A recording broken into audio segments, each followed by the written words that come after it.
भाइ नमस्कार।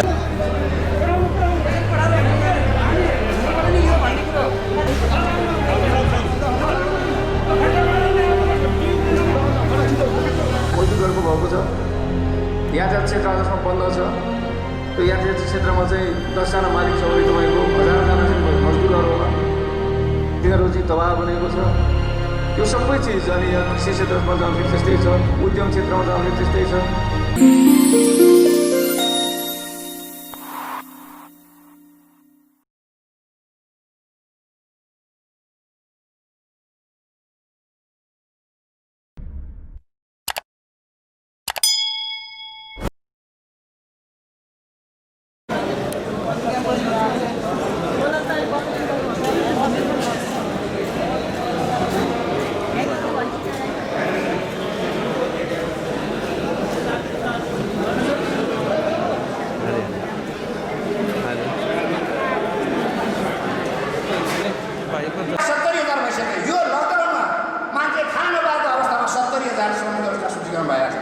हामी यो स्वार्थ प्रेरित भएर स्वार्थको कारणले हामी लाग्नु हुँदैन सरकारका राम्रा नीतिहरूमा। म व्यवसाय मित्रहरूलाई आग्रह गर्न चाहन्छु, अनुरोध गर्न चाहन्छु, त्यो तपाईँको हितमा पनि छ। यसो दिएपछि तपाईँले के गर्नु पर्दैन, म आग्रह गर्न चाहन्छु। मजदुरको श्रमिक बिमा गर्नै पर्दैन, दुर्घटना बिमा गर्नै पर्दैन, स्वास्थ्यको कुरा समस्या गर्नै पर्दैन, सुत्केरी भयो, उसको बिरामी भयो, सबै कुराहरू अन्तिममा पेन्सनसम्म पाउने प्रावधान छ। त्यसमा सबैले हेरिदिनु होला। हाम्रा श्रमिक साथीहरूले पनि ख्याल गर्नु होला। तपाईँको अगाडि एउटा जङ्गलमा जनावर हुन्छ अरे कस्तुरी भन्ने, उसले अत्यन्त सुगन्धित वस्तु बोकेर हिँडेको मित्र खोज्दै हिँड्छ अरे, कहाँ छ भनेर। हामीले एउटा मात्रै सामाजिक सुरक्षा भनेको 20 वर्ष भयो। 20 वर्षमा हामीले त संविधानमा ल्यायौँ, कानुनमा ल्यायौँ, तर हाम्रै साथीहरू हामीले पढायौँ, हामीले भनेको भनै छौँ। यसो भन्दा मेरो पनि कमजोरी हुनसक्छ, मेरो पनि ध्यान नपुग्न सक्छ, हाम्रो पनि ध्यान नपुग्न सक्छ, तर श्रमिक साथीहरूले चासो नदिएको कारणले गर्दा तपाईँहरू आफै सूचीकरण हुने कुरामा जोडबल गरिरहनु भएको छैन। अहिले जोडबल गर्नु भएको भए यो सामाजिक सुरक्षा यदि अबको 15 वर्ष पछाडि अथवा 10 वर्ष पछाडि यो जाने हो भने यस्तो भोकमरी हामी हुनुपर्ने थिएन। तपाईँले सुन्नुभएको छ त्यो ठुल्ठुला देशका कुराहरू, अमेरिका जापानका पैसै दियो अरे, हो यो पोस्टले पनि दिन्थ्यो। तर अहिले रोप्न पाएको छैन, आफूको बिरुवा रोप्न सुरु गरेको छ, रोप्ने बित्तिकै फल फलेन भनेर काट्न थाल्नु भने के हुन्छ? नरहेका बाँस नबजेका बाँसुरी, त्यो रुख पनि रहँदैन, आफूले खान पाएन। त्यसो भएको हुनाले सुरुवात योबाट भएको छ, हाम्रो जेनेरेसनबाट भएको छ, हाम्रो युगबाट भएको छ। त्यसो भएको हुनाले यसलाई सुरुवात गरौँ। हिजो तपाईँले म आग्रह गर्न चाहन्छु, 100 रुपियाँको वृद्ध भत्ता दिने नेकपा एमाले, तत्कालीन नेकपा एमाले अहिले 3000 पुगेको छ। अहिले ती वृद्धहरू कम्तीमा भोकै मर्दैनन्। यो स्थिति सिर्जना भएको छ।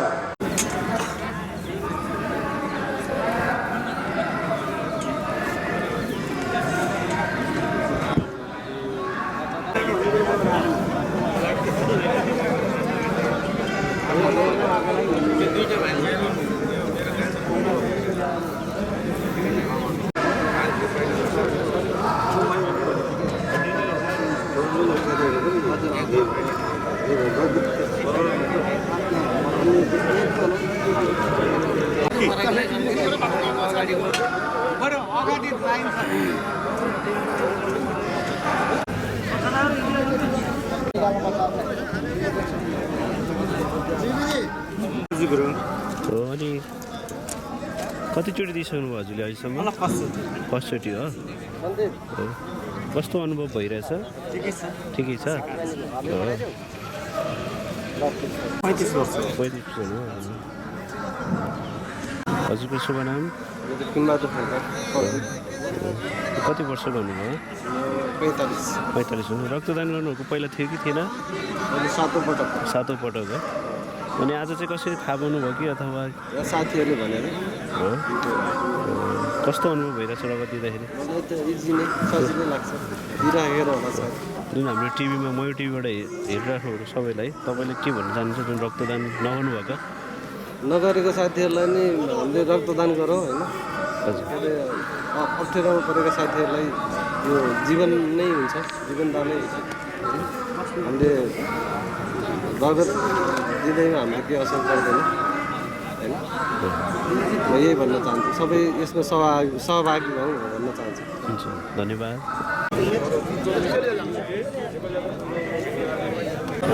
कति मेरो चाहिँ भयो होला 20-22 चोटि भयो। एक दिन त मलाई थाहा छैन, 22 चोटि भयो र म चाहिँ यस नेपाल यात्रा स्वतन्त्र समितिमा 2 कार्यकाल सचिवमा काम गरेँ। त्यसपछि अहिले नेपाल यात्रा स्वतन्त्र सङ्गठन केन्द्रीय विभागीय श्रम सम्बन्ध सदस्यमा चाहिँ म कार्यरत छु। यो 22 चोटि चाहिँ भयो होला। यो हाम्रो सङ्गठनको यो स्थापना दिवसको कार्यक्रममा मैले प्रायः चाहिँ दिँदै आइरहेको छु, समय दिइरहेको छु। यसपालि पनि दिन पाइयो, खुसी लाग्यो। ब्लड प्रेसर आइ नभएको, सबै चिज ठिक भएको हुनाले चाहिँ दिन पाएँ। अब म 58 वर्ष भयो भने, म 58 सालको। अब यसपछि पनि दिने इच्छा छ। अब प्रेसरले के गर्छ 58 वर्ष भइसक्नु भयो। हजुर, अब रगत नदिने र दिन डराउने मान्छेहरूलाई अब तपाईँकोबाट केही मेसेजहरू छ? मैले त के भन्छु भनेदेखि, खास भन्ने भनेदेखि म पहिला एकदमै पातलो थिएँ। जब मैले ब्लड दिन थालेँ मेरो शरीर चाहिँ एकदम हृष्टपुष्ट भयो।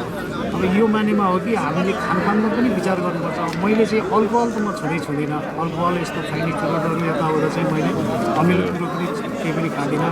अहिलेसम्म औषधि चाहिँ मैले खाएको छैन। मैले जाने भएर म हस्पिटल पनि म जोइन भएको छैन अहिलेसम्म बिमारी भएर। सानोतिनो चाहिँ बिमारी हुने, जुवाखोकी हुने यस्तो उसमा चाहिँ मैले औषधि पनि युज गर्दिनँ। प्रायः गरेर मैले औषधि युजै गरेको छैन। र जस्तो लाग्छ मेरो हेल्थको कारणले, अहिले उमेरको कारणले पनि मैले आफ्नो खानपिनमा एकदमै कन्ट्रोल गर्ने, खानपिनमा चाहिँ केयर गर्ने हुनाले म अहिलेसम्म स्वस्थ छु भन्ने मलाई चाहिँ लागिरहेछ। अबको दिनमा पनि त्यस्तै हुन्छ। हुन्छ, धन्यवाद। 94 का शौचालय तहल गिरीको मृत्यु भएको हुँदा उहाँको परिवार श्रीमती मल्लु गिरीलाई रु 15,000 आर्थिक सहयोग गर्ने सङ्गठनले निर्णय गरेको छ। त्यसैले उहाँका श्रीमती मल्लु गिरीलाई अगाडि आइदिनुलाई अनुरोध गर्दै यो आर्थिक सहयोग माननीय आजका प्रमुख अतिथि माननीय मुख्यमन्त्रीज्यूलाई वितरण।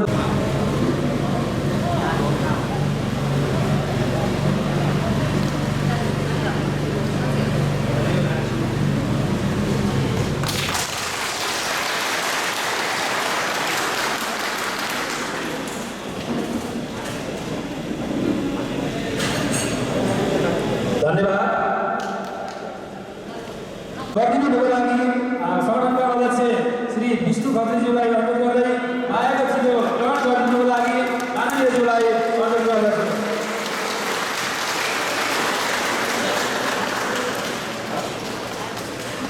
राम्रो आछ है, फोटो राम्रो आएछ, एकपल्ट ताली बजाउनुहोस् त।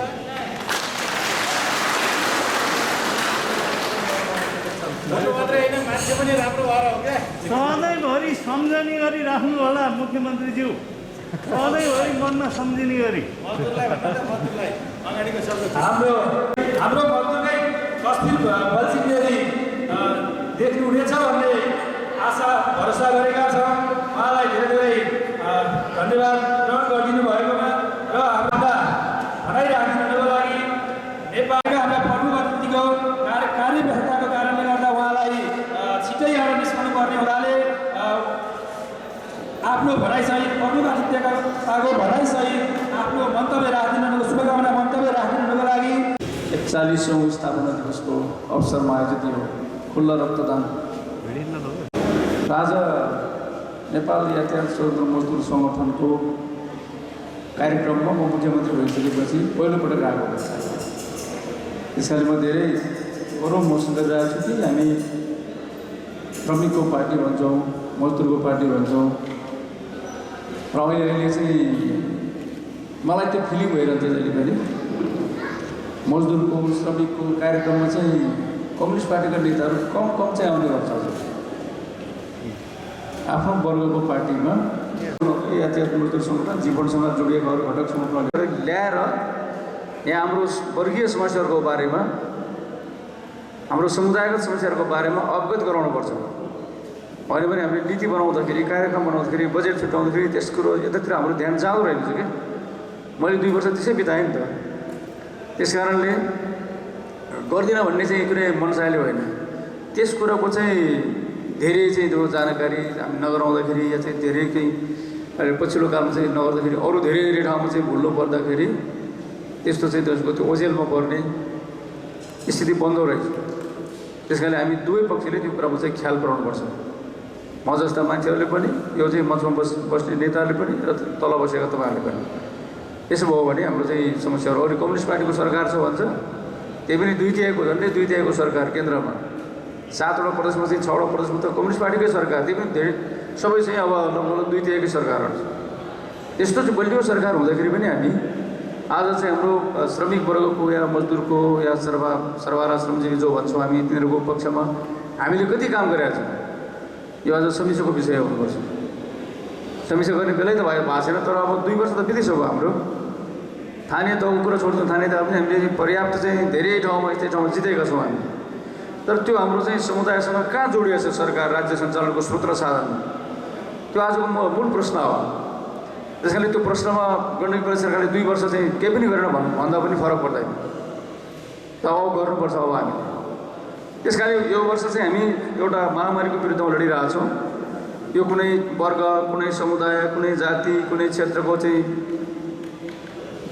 पक्षमा आउने विपक्षमा जाने चाहिँ विषय होइन। यो सिङ्गो मानव समुदायको, सिङ्गो मानव जातिको विरुद्धमा आइलागेको एउटा सङ्कट, बेला बेलामा मानव समुदायले यस्तो सङ्कट बेहोर्दै आएको छ।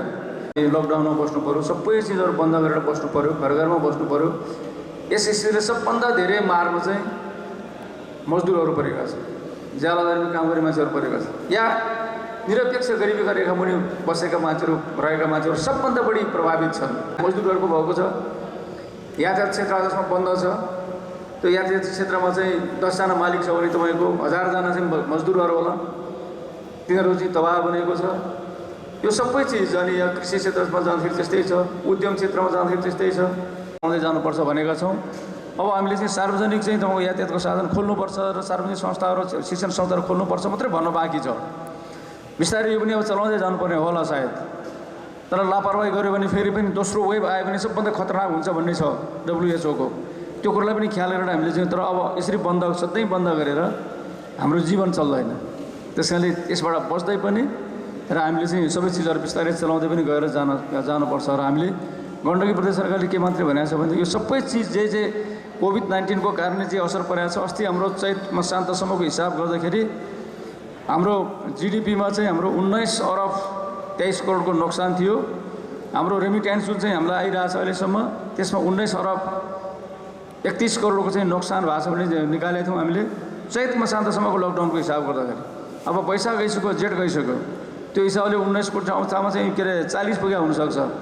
र 38 अरब चाहिँ जो सगोलमा हामीलाई नोक्सान भएको थियो, 38 अरब झन्डै 39 अरब, हामीलाई 80-90 खरब जति नोक्सान भइसक्यो हुनुपर्छ गण्डकी प्रदेशलाई। यो सबैको चाहिँ सामना यसको चाहिँ पुर्ताल गर्नु, के अरे मनीहरू दिएर होइन, बिउ पुँजी थोरै थोरै दिएर चाहिँ केही साना साना व्यवसायहरू चलाउन दिने हो कि सबभन्दा आर्थ चाहिँ तपाईँको जो ज्यालादारीमा काम गर्थे, जो मजदुरीमा काम गर्थे, उनीहरूलाई चाहिँ परेको छ।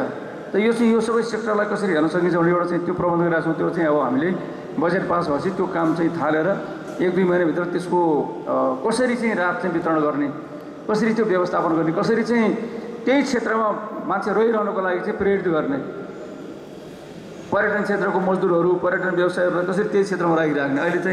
अहिले रिभाइभको कुरा छैन, पुनर्जीवित कसरी हुने भन्ने छैन कि कसरी बाँच्ने भन्ने मात्रै छ। अहिले कसरी त्यहाँ टिकिराख्ने भन्ने छ, त्यसको लागि हामीले त्यो गरिरहेको छौँ एउटा कुरा। र यसबाट चाहिँ नेपाल सरकारले पनि नेपाल सरकारले ल्याएन भने हामीले गर्नुपर्छ होला भन्ठानिरहेको थियौँ। नेपाल सरकारले ल्यायो। अब सबै यो चाहिँ यो तह र तहको मान्छेहरू सबै अब स्वास्थ्य बिमामा जोडिनुपर्छ। 1 वर्षमा हामीले 35 रुपियाँ तिरेर त्यो सरकारको पोलिसी अझै चेन्ज गर्नुपर्छ होला जस्तो लाग्छ मलाई। 1 वर्ष 35 रुपियाँ तिरेपछि त्यो 1 वर्षलाई मात्रै हुन्छ। त्यहाँदेखि त्यो कन्टिन्यू कसरी गर्ने, पहिलो वर्ष 3500 तिर्ने, दोस्रो वर्ष के अरे 2500, तेस्रो वर्ष 1500, चौथो वर्ष 500, अनि हरेक वर्ष 500 रुपियाँ या 1000 रुपियाँ तिरेपछि त्यो 1 लाख बराबरको चाहिँ स्वास्थ्य सुविधा पाउने सबै जनतालाई कसरी गर्ने। त्यसमा पनि पहिलो चाहिँ के अरे प्राथमिकता हाम्रो गरिबीको रेखामुनि रहेका जनताहरू, मजदुरहरू, श्रमिकहरू पहिलो चाहिँ प्रायोरिटीभित्र, तिनीहरू सबैको सकिएपछि त्यसबाट मिडल क्लासको मान्छेहरूलाई ल्याउने, सायद त्यो उपल्लो क्लासको त त्यो 3500 गरी 1 लाख होइन, उनीहरू त 1 करोडको चाहिँ विचारमा जान्छन् होइन, उनीहरूलाई आवश्यक नपर्न सक्दछ। त्यस कारण यो सबै चाहिँ आधारभूत जनताहरूलाई कसरी चाहिँ तपाईँको स्वास्थ्य सेवामा चाहिँ संलग्न गराउने, उपलब्ध गराउने, उनीहरूलाई त्यो पहुँचभित्र कसरी पुर्याउने भन्ने कुरा यसपटक नेपाल सरकारले 7 अरब रकम छुट्याएको छ। त्यो कसरी बाँड्छ, हामीलाई 1 अरब आयो भने पनि हामी त्यसलाई कार्यान्वयन गर्नको लागि हामीले थोरै त्यसको कार्य व्यवस्थापनको लागि हामीले थोरै रकम छुट्याएका छौँ र चाहिँ सरकारको चाहिँ कार्यविधि कस्तो आउँछ त्यो आधारमा हामी त्यसलाई चाहिँ फेरि चाहिँ अर्को अर्थविधबाट पैसा निकालेर भए पनि हामी त्यसलाई आम चाहिँ जनताकोमा अहिले जान सकिन्न। अहिले आधारभूत जनताको बिचमा कसरी जान सकिन्छ भने त्यो एउटा दोस्रो कुरा। तेस्रो कुरा, यो वर्ष चाहिँ हामीले गण्डकी प्रसाद एउटा ट्रायलको रूपमा भनेका छौँ। हामीले अहिले कति हुनसक्छ, अहिले पनि गरिबीको रेखामुनि रहेका जनताहरूको सङ्ख्या घरधुरी चाहिँ हाम्रो हेर्दाखेरि 82,000 घरधुरी छन् हाम्रो अहिले।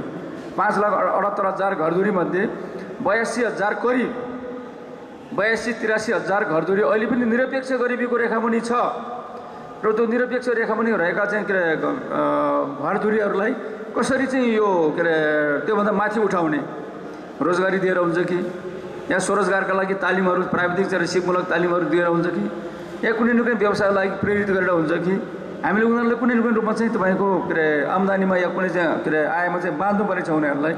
त्यसो गरेर मात्रै हामी गरिब चाहिँ हामी 14बाट चाहिँ 7% जाने भनेका छौँ। र अर्को चाहिँ राहतको कुरा के हुन सक्दछ भनेर अरू प्रदेशले चाहिँ के अरे के गरेछ मलाई थाहा छैन, ल्याएको मलाई थाहा छैन, नेपाल सरकारले पनि ल्याएन।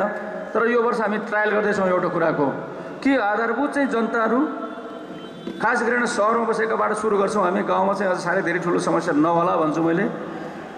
तल चाहिँ आधारभूत चाहिँ के अरे सहरमा बसेका आधारभूत चाहिँ जनताहरू, श्रमिकहरू, मजदुरहरू जो छन्, जो ज्यालादारीमा काम गरिरहेछ, जो सानो सानो चाहिँ तपाईँको के अरे घुम्ती चाहिँ पसलहरू ठेलागाडीहरू चलाएर बसिरहेछ, या चाहिँ तपाईँको के अरे सवारी चालकहरू हुन सक्छन्, त्यसका सहचालकहरू हुन सक्छ, अरू के हुन सक्ला। हामीले उनीहरूको लागि चाहिँ के अरे गुणस्तरीय चाहिँ सहितको सहुलियत चाहिँ तपाईँको रासन कार्डको व्यवस्था गर्नुपर्छ भनेर चाहिँ हामीले यसपटक चाहिँ सुरु गर्ने भनेर मैले त सोचेको थिएँ 20 करोड चाहिँ राखौँ। तर हाम्रो छलफल चलाउँदै जाँदाखेरि यो वर्ष हामीले ट्रायल गर्ने भावनाले पहिले को मान्छेलाई चाहिँ तपाईँको रासन कार्ड वितरण गर्ने त्यो पत्ता लगाउनु पऱ्यो, त्यो वर्गलाई छुट्याउनु पऱ्यो, त्यो घरदेखि छुट्याउनु पऱ्यो। त्यो त एउटा परिवारलाई दिने हो नि त, एउटा व्यक्तिलाई दिएर साध्य लाग्दैन। त्यस्तो घर परिवार पहिचान गर्नको लागि पनि हामीलाई समय लाग्ने भावनाले यो सबै खर्च अहिले चाहिँ खर्च गर्न सक्दैनौँ। अहिले ट्रायलको रूपमा चाहिँ सुरु गरौँ अहिले भनेर अहिले हामी 4-5 करोड रकम छुट्याएका छौँ। यो वर्षदेखि हामी सहुलियत रासन कार्डको व्यवस्था गर्छौँ तपाईँहरूलाई, चाहे यसभित्र पर्ने तपाईँहरूको हुन सक्छ। यो चाहिँ हाम्रो प्रारम्भ मात्रै हो, यो वर्ष सुरु गर्छौँ। अर्को यो 2 वर्षभित्र हामीले हाम्रो प्रदेशको जसले सहुलियत रासन कार्ड पाउने भनेर हामी फेरि मापदण्ड बनाउँछौँ, छलफल चलाउँछौँ र हामी त्यो पहिला त्यो घर परिवार पहिचान गर्नु पर्यो। यसको लागि पनि समय लाग्ने भावनाले त्यो समय लागिसकेपछि अब हामी त्यो सबै ठाउँमा सुपथ मूल्य पसल सरकारले खोलेर बस्दैन। सरकारले खोलेर के अरे सरकारले पसल चलाउने कुरा, सरकारले गाडी चलाउने कुरा, सरकारले कारखाना चलाउने कुरा, यो बारुदको गोला बारुदको हतियारको त सरकारले चलाउनु पर्ने होला होइन। तर अरू सबै चिजहरू सरकारले चाहिँ कारखाना चलाउने कुरा, सरकारले चाहिँ यो चाहिँ चलाउने कुरा होइन रहेछ। त्यो कहीँ पनि चिज राम्रोसँग चलेको देखिँदैन। यो कुरामा यस्ता कार्यक्रम कार्यान्वयन गर्ने कुरामा हामी बिचबाट पनि अन्यल सिर्जना हुन्छ, भ्रम सिर्जना हुन्छ। अनि कुन चिज ठिक कुन चाहिँ बेठिक छ भनेर हामीले अल्मली राखेका हुन्छौँ। यस्तो नअल्मलिकन आफ्नो वर्गको हित सोचेर, आफ्नो समुदायको हित सोचेर के गर्दाखेरि त्यो समुदायको हित हुन्छ, वर्गको हित हुन्छ, त्यो कुरामा हामी निरपेक्ष रूपमा लाग्नुपर्छ भन्छु मैले। त्यस कारणले यो कुरामा तपाईँहरू सबैको पनि सचेतनापूर्वक लाग्नुहुनेछ। जीवनले त्यसमा चाहिँ त्यो सबैलाई चाहिँ प्रोत्साहित गर्नेछ, त्यसका घटकहरूलाई पनि प्रोत्साहित गर्नेछ। अहिले चाहिँ यो हाम्रो प्रेसिडेन्टको कार्यक्रमहरू कम भएको होला, यो चाहिँ राजनीति चाहिँ सिकाउने काम पनि कम भएको होला। त्यो चाहिँ त्यसलाई अलिक प्रभावकारी ढङ्गले अझै पनि लानुपर्छ, किन विचार सबभन्दा ठुलो कुरो हो राजनीतिमा। विचार चाहिँले नै गाइड गर्छ। विचार भएको हुनाले यो मुलुकमा के अरे यो मुलुकमा ज्येष्ठ नागरिकको थिएन योभन्दा अगाडि थिए त, तर चाहिँ तपाईँको नीतिले देख्ने हो त्यो कुरा, व्यक्तिले देख्दो रहेनछ। नीति भएको हुनाले कम्युनिस्ट पार्टीको सरकारले यो मुलुकमा बुढाबुढी छ, ज्येष्ठ नागरिकहरू छ भनेर चाहिँ देखो र उसले भत्ताको व्यवस्था गर्यो। त्योभन्दा अगाडि सरकार थिएन यो मुलुकमा, सरकार थियो त। त्यस कारणले नीति चाहिँ सबभन्दा महत्त्वपूर्ण कुरा हो। कुन वर्गको हित गर्ने नीति कुन पार्टीको छ भन्ने कुरा महत्त्वपूर्ण कुरा हो। सर्वहारा श्रमजीवी वर्गको हित गर्ने चाहिँ पार्टी कुन चाहिँ हो, त्यसको नीति के हुन्छ, त्यो नीतिअनुसारको व्यवहार भयो कि भएन भने अर्को महत्त्वपूर्ण पक्ष छँदैछ। त्यस कारणले पहिलो चाहिँ नीति राम्रो हुनु पऱ्यो, त्यस पछाडि त्यो नीतिअनुसारको व्यवहार को खोजी कार्यान्वयन यसको चाहिँ के खोजी आज हाम्रो चाहिँ के महत्त्वपूर्ण चाहिँ दायित्व हो भन्ने लाग्छ। यो काममा चाहिँ नेपाली यातायात मजदुर सङ्गठन र चिफहरूले पनि महत्त्वपूर्ण भूमिका निर्वाह गर्नेछ भन्ने विश्वास लिएर म 9 बजे चाहिँ मेरो क्याबिनेट मिटिङ भएको हुनाले र हामी चाहिँ यो अहिले जुन क्याबिनेट मिटिङ चाहिँ आज हाम्रो एजेन्डा धेरै लामो छैन। हामी यो क्वारेन्टाइनको जे व्यवस्था भइरहेछ हामी भ्रम भइरहेछ धेरै ठाउँमा र अहिले त्यही हाम्रो चाहिँ सदा सदन हामीलाई नै सङ्कट परिरहेछ। अहिले स्वास्थ्य मन्त्रालयले एउटा चाहिँ अचानक एउटा निर्देशन जारी गरेछ जिल्ला जिल्लामा हामीलाई थाहै नदिइकन के अब 10 दिन चाहिँ बसेपछि छोडिदिए हुन्छ भनेर 14 दिन क्वारेन्टाइनमा बस्नु पर्दैन भनेर निर्णय गरेर पठाएको छ। पोजिटिभै आए पनि 10 दिन पुरा भएपछि छोडिदिए हुन्छ भनेर भनेको छ। कस्तो सङ्कट हामीलाई, हामी जनताले बुझेको के छ भने 14 दिन क्वारेन्टाइनमा बस्नुपर्छ भन्यो। अरू 14 दिन क्वारेन्टाइनमा बस्दाखेरि 30 दिनमा 35 दिनमा पनि त्यो रोग देखा परेको छ। त्यस कारणले अब धेरैभन्दा धेरै 14 दिनभन्दा 21 दिन राख्नुपर्छ 28 दिन राख्नुपर्छ भनेर चाइनाले 28 दिन राखिरहेको छ। हाम्रो चाहिँ के अरे माथिबाट चाहिँ निर्देशन आयो 10 दिनमा छोडिदिने भनेर। अनि जिल्ला जिल्लामा चाहिँ तपाईँको धेरै उपचार गराउन चाहिँ फ्रन्ट लाइनमा आउन मन लाग्ने डक्टरहरूलाई चाहिँ त खुदो पऱ्यो नि उनीहरूलाई ल छोडिदिइहाल्ने। अनि अहिले त गाउँमा जनताले के भन्नु 14 दिन बसेको छैन 10 दिनमा फेरि पोजिटिभ आउँदा किन छोडेको रोग सर्छ भने जनतालाई भए स्थिति चाहिँ सिर्जना भयो कि भएन। अनि गण्डकी पछाडि के भन्यो भनेदेखि मैले चाहिँ के भने सबै हाम्रो चाहिँ मन्त्रालयका मन्त्रीहरूलाई अनि सचिवहरूलाई सबै चाहिँ कर्मचारीहरूलाई के भन्यो भनेदेखि गण्डकी अरू केन्द्रले के गरेर थाहा छैन, गण्डकी प्रदेशको कुरा गण्डकी प्रदेश जान्दा छ।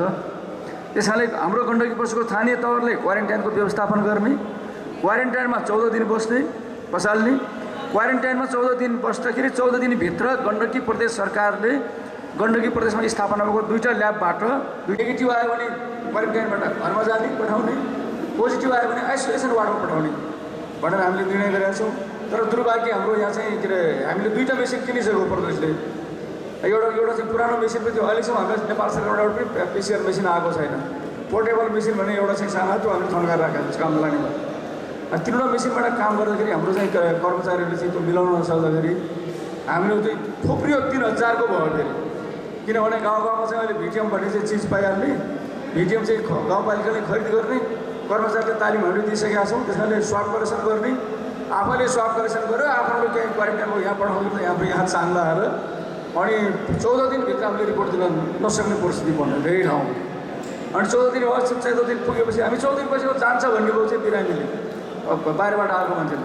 अनि पालिकाले के अरे टोलका मान्छेले गाउँको मान्छेले के भन्छ PCR टेस्टको रिपोर्ट नलिकन नआऊ गाउँमा भन्छ। ल हेर्नुहोस् त अब त्यस कारण हामीले के भन्यो भनेदेखि पालिकाहरूलाई तपाईँहरूले चाहिँ 14 दिनको चाहिँ खानपिनको व्यवस्थापन तपाईँले गर्ने, हाम्रो कारणले हामीले रिपोर्ट चाहिँ बेलामा दिन नसकेको कारणले गर्दाखेरि 4 दिन 5 दिन हप्ता दिन बढी बस्नु पऱ्यो भने त्यसको खानाको खर्च हामी बेहोर्छौँ भनेर भनेको छौँ। आज चाहिँ हामी त्यो खाना खर्च चाहिँ जो चाहिँ हो त्यो चाहिँ 1 हप्ताको हामीले पठाउनलाई हामीले अझ अपर्चट मन्त्री परिषदको बैठक बस्नु परेको हो।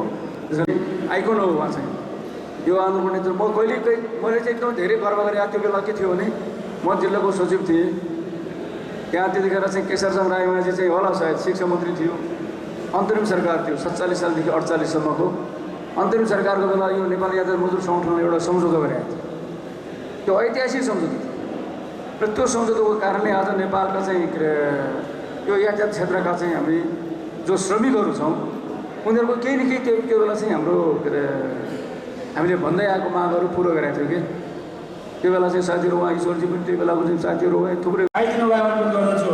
नापाचा 884 नम्बर बेनाताल बस चालक परिवारलाई टाउको समस्या भई काम गर्न नसक्ने भएको हुँदा रु 10,000 आर्थिक सहयोग प्रदान गरिएको छ। यसै गरी आसन ग्रहणलाई जोड्न चाहे पोखरी ट्याक्सी फ्याक्ट्रीका सञ्चालक सदस्य रामजी घिमिरेज्यूलाई पनि अतिथिको आसन ग्रहण गर्न जीवन गण्डकी प्रदेशलाई इन्चार्ज माननीय सांसद मीना गुरुङज्यूलाई पनि आफ्नो सार्वजनिक स्पर्धामा मन्तव्य राख्नलाई माननीय मुख्यमन्त्री आजका हाम्रा प्रमुख अतिथिजी जानुभएको छ, उहाँको प्रस्थान भइसक्यो। त्यसैले सबै साथीहरूको ध्यान त्यता केन्द्रित भएको छ। म अनुरोध गर्छु एकपल्ट यहाँहरू आफ्नो आफ्नो यथास्थानमा बसेर हामी केही अझै यहाँ हाम्रा नेताहरू अझै बोल्न बाँकी नै छन्। त्यसैले यहाँहरू कृपया एकैछिनको लागि चाहिँ अगाडि आफ्नो आफ्नो चेयरमा आएर बसिदिन पनि म विनम्र अनुरोध गर्दछु। केसीज्यू र यसै गरी भर्खरै हाम्रो गइसक्नु भएको आजका प्रमुख अतिथि माननीय मुख्यमन्त्री पृथ्वी सुब्बा गुरुङज्यूलाई पनि म स्मरण गर्न चाहन्छु।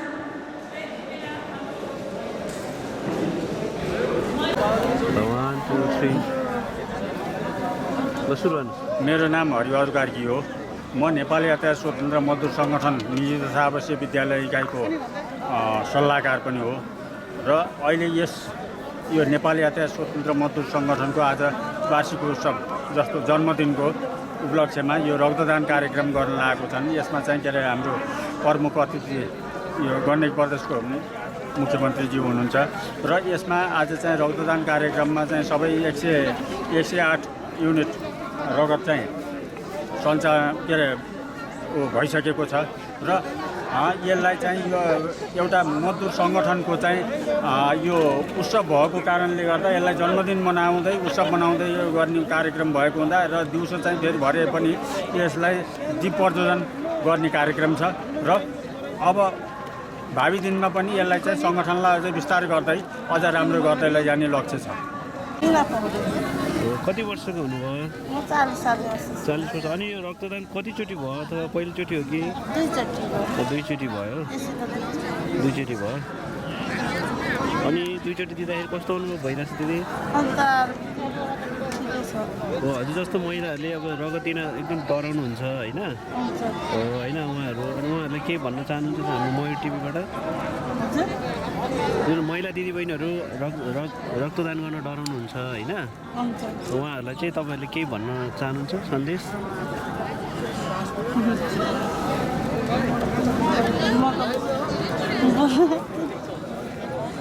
हुन्छ नि, धन्यवाद है।